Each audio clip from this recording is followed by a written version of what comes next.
How's it going, everybody? This is Logan here at Vaporleaf today with the Minikin V2. This is a dual battery, 180 watt box mod, and it's got something very special about it. It has a touch screen. So let's go ahead and dive down and take a closer look at it.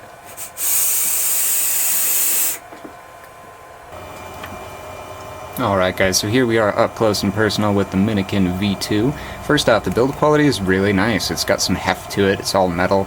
You got this nice shiny fire button with ASMODUS engraved on there, this nice vertical touchscreen, the micro USB port there, and your magnetic battery door, again with the ASMODUS logo. If we pull that guy off just like that, we can see we got our batteries in there.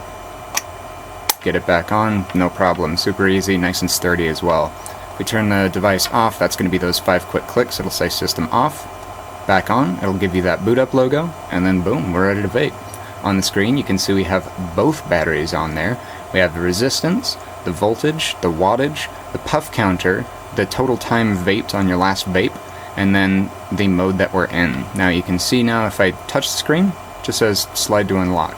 It's going to do nothing. So if we go too quickly, it doesn't actually work.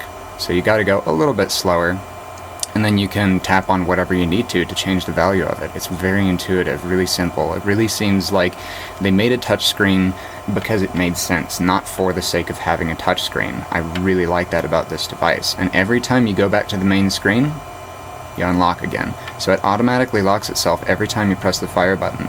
So if we unlock it really quick, then we can get to the modes here. You've got resistance, mode, and setup. So in resistance, we can check the resistance. It's exactly 0.3 ohms, so we're going to say yes, that's absolutely perfect. We've got 0.3 ohms on the screen. Now if we unlock it again, go back to that power setting, go to mode. In power mode, you've got either wattage or curve. Wattage, of course, is just going to be wattage. Now if we unlock it again, click on power again, click on mode, we can go to power again, and then curve. Now in this mode, you've got your wattage and seconds. You can see right now it's set to 1 second at 65.6 watts and 10 seconds at 105 watts.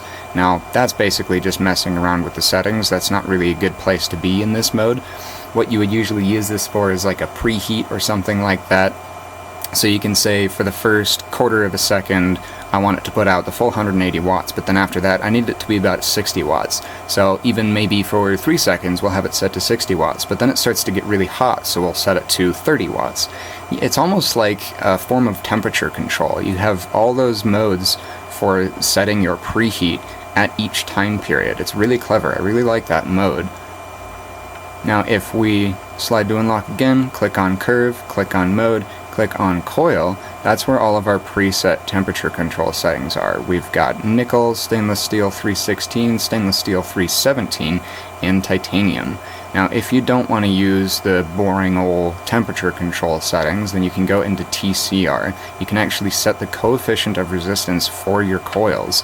So theoretically you might be able to use Kanthal or something, but of course that's not going to be a very reliable material.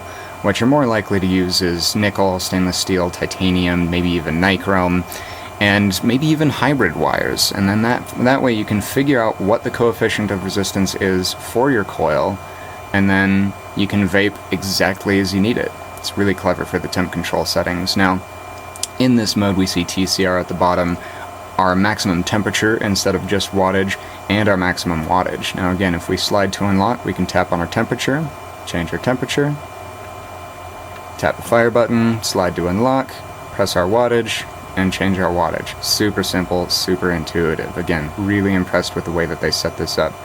Slide to unlock again, we can click on coil, mode, and then TFR this time. And now as far as I understand this mode, I haven't actually used this one. It kind of seems like it's similar to TCR, but it's a memory setting. I personally, again, haven't used that mode. I doubt most people will, but if you do, you can look more into what you can do to make the best of that mode there. So if we click on setup here, we can go to the screen brightness. I've got it all the way up at 10 right now. We can go all the way down to 1, and all the way back up to 10. Nice and simple. Slide to unlock, TFR, setup. This one is going to be your puff limit. Now, I personally don't set a puff limit because I'm not trying to slow down or anything, so if you are trying to reduce how much you vape, this is a really good way to do it. Slide to unlock, TFR, setup, and the little trash can. Now that just clears your puff count. If you are, again, looking at how much you're vaping in a day, you can literally count how many puffs on your device.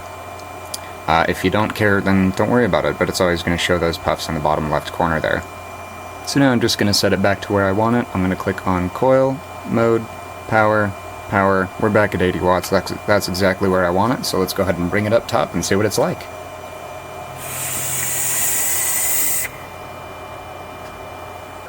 I gotta tell you, it is just perfect. Man, it just gets with the program, no delay at all. It just makes sense, you know? It's really well built. That chipset is incredible too. It's this like super efficient chipset that ASMODUS made, and excuse me. Basically, it's built for battery life. You get ridiculously good battery life off of this thing. I actually have gotten better battery life off of this than my triple battery Relo. I don't even know how they did that, but they did it. It's really cool. I love the way the screen looks. I love the way it feels in my hand. And you know, one thing I will mention with that touchscreen is if you're kind of holding it like this or something like that, you can actually accidentally unlock it. So just try and find a way to hold it where you're not accidentally unlocking it and changing all your settings while you're just hanging on to it or driving or whatever. I usually just kind of do it like that. Sometimes my thumb might kind of tap the screen, but it's really not an issue. I gotta say, it's just a really nice overall feel. The device is fantastic. I'm incredibly impressed with it. It's one of my favorite dual battery boxes on the market at the moment, if not my total favorite. And maybe even one of my favorite, if not my favorite, devices in general right now. It's just a really, really incredible box mod. It's very well thought out, very easy to use. It's just perfect. So yeah, if you guys have any questions about it, feel free to leave a comment. If you like the video, then like the video. If you disliked it, dislike it. But let us know why you disliked it. And you know what? Let us know why you liked it too. We want to start a conversation with you guys. We love talking to you. This is our job. This is what we love to do. We choose to do this stuff. So we always love talking to you guys about it. And for all the latest and greatest videos, be sure to subscribe. And that's going to do it for today, guys. We'll see you later. Bye.